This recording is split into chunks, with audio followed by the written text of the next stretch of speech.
singing, and the day is just beginning. Pat feels he's a really happy man.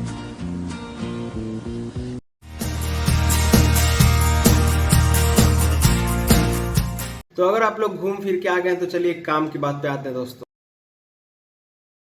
तो आज हम लोग बात करने वाले हैं कि how does banking preparations helps in your job.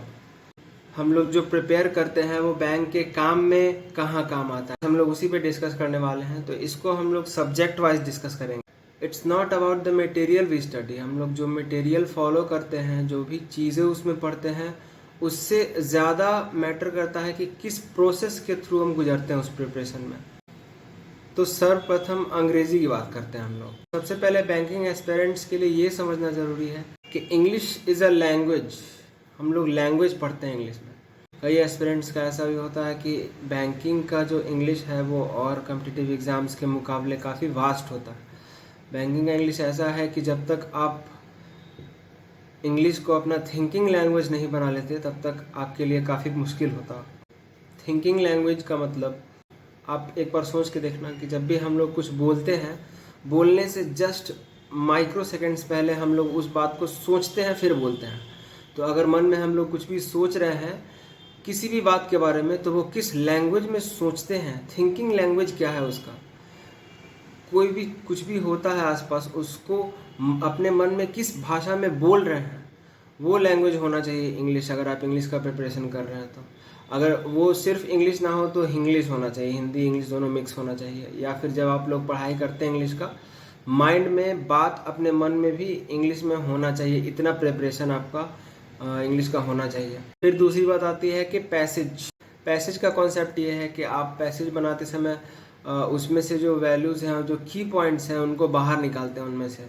और ये पैसेज का प्रिपरेशन आपके अंदर ऐसा हैबिट क्रिएट करता है कि आप उसमें से इम्पॉर्टेंट टॉपिक्स और थॉट्स बाहर निकालें। कि इंग्लिश का इतना ज़्यादा प्रिपरेशन जब हम लोग करते हैं तो हमारे अंदर एक कॉन्फिडेंस आता ही है और हमारा पर्सनालिटी डेवलपमेंट भी होता है उसके साथ साथ। फिर इंग्लिश में एक और बात, जो हम लोग मल्टीपल मीनिंग और एरर फाइंडिंग्स और इडियम्स एंड फ्रेजेस जो पढ़ते हैं, इनके प्रोसेस से गुजरने के बाद हमारे अंदर ऐसा हैबिट क्रिएट होता है कि जो अलग अलग तरह के कस्टमर्स आते हैं बैंक में, तो वो अपनी अपनी बात अलग अलग तरीके से बोलते हैं और उनकी बात अलग अलग तरीक़ों की बातों को समझ के अपने हिसाब से एक्ट करना, अपने हिसाब से उसको रिस्पॉन्स करना, ये हम लोग इंग्लिश के प्रिपरेशन में सीखते हैं। और इसके साथ साथ जो भी फंक्शनल चीज़ें हैं, जो हम लोग सिस्टम पे काम करते हैं, तो उसके लिए भी तो इंग्लिश इम्पॉर्टेंट है। अब आते हैं इसके आगे मैथ्स के ऊपर। Maths in banking is generally calculation. हम लोग कैलकुलेशन ज़्यादा पढ़ते हैं। नंबर्स और कैलकुलेशन के साथ हमें फास्ट होना होता है और उसके साथ एक रिस्क भी जोड़ दिया जाता है। जैसा कि हम लोग क्वेश्चंस बनाते हैं जब मैथ्स का, तो बड़ा बड़ा क्वेश्चन होता है काफ़ी, और उन क्वेश्चंस में उस टफ सिचुएशन में, रिस्कियर सिचुएशन में नंबर्स के साथ हम लोग कैलकुलेशन करते हैं। वही सेम सिचुएशन बैंक में भी आती है।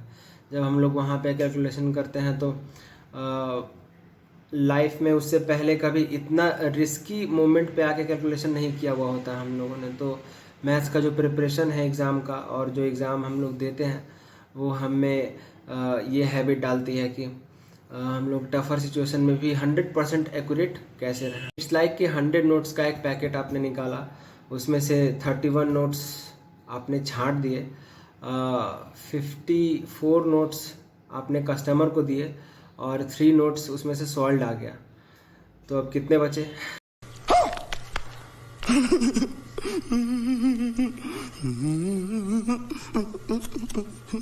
ओके, चलिए आगे बढ़ते हैं।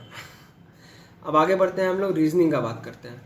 Reasoning is very interesting and heavier subject of the syllabus. उतना डिटेल्स में तो नहीं जाऊंगा, आपको बेसिक फंडा बताता हूँ। रीजनिंग में क्या होता है कि हमें मेंस में स्पेशली 5 और 10 क्वेश्चंस के सेट्स मिलते हैं। 10 क्वेश्चन के सेट को बनाने के लिए हम लोग जो 10 मिनट का पूरा टाइम लेते हैं, तो उस 10 मिनट में हमें अलग अलग कंपोनेंट्स और अलग अलग एरियाज़ पे ध्यान देना होता है और सबको, सारे गैदर्ड इन्फॉर्मेशन को फिर उसको एक टेबल पे हम लोग नीट एंड क्लीन तरीके से ऑर्गेनाइज करते हैं। तो ये जो डिसऑर्गेनाइज्ड इंफॉर्मेशन है उसको ऑर्गेनाइज करना ऑब्वियसली द रिस्कियर सिचुएशन में। तो हमारे सामने बैंक में भी जब हम लोग काम करते हैं तो ऐसे ही सिचुएशंस आते हैं जब आपको गैदर्ड इन्फॉर्मेशन मिलेगा सब कुछ, और आपको अपने बेस्ट सूटेड तरीके से उसको ऑर्गेनाइज करना होगा। इसको हम लोग और डिटेल में भी डिस्कस करेंगे इन फ्यूचर। आगे बढ़ते हैं। इसके बाद फिर आता है general awareness. So as you all know कि banking is rapidly changing sector.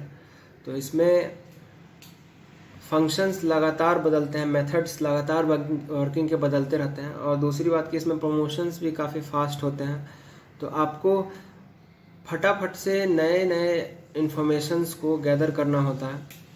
तो ये हैबिट जो हम लोग जनरल अवेयरनेस में करंट अफेयर्स की तैयारी करते हैं बेसिकली, और बैंकिंग अवेयरनेस की तैयारी करते हैं, तो नए जितने भी इन्फॉर्मेशन आएंगे उनको जल्दी से कैच करना, और ये हैबिट हमें मिलती है करंट अफेयर्स की प्रिपरेशन से।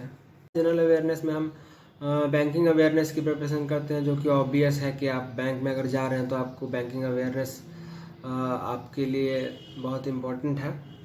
अगर आप फाइनेंशियल सेक्टर में जा रहे हैं तो फाइनेंशियल अवेयरनेस भी इम्पोर्टेंट है। तो ये सारी चीज़ें हो गई। तो ओवरऑल अगर मैं बताऊं तो काफ़ी एस्पिरेंट्स ऐसा सोचते हैं कि सिलेबस कैसे हमें प्रिपेयर करता है। तो in each and every angle जब आप बैंक में आएंगे तो आपको इसका आइडिया लग जाएगा कि जब आप बैंक में आएंगे तो आपको ये थॉट्स खुद ब खुद आने लगेंगे कि जो भी मैं प्रिपेयर करता था उसका कहाँ पे इम्पोर्टेंस है। बेसिकली इसका प्रिपरेशन आपको पूरी तरह से, मेरे ख्याल से पूरी तरह से आपको बैंकर बना ही देता।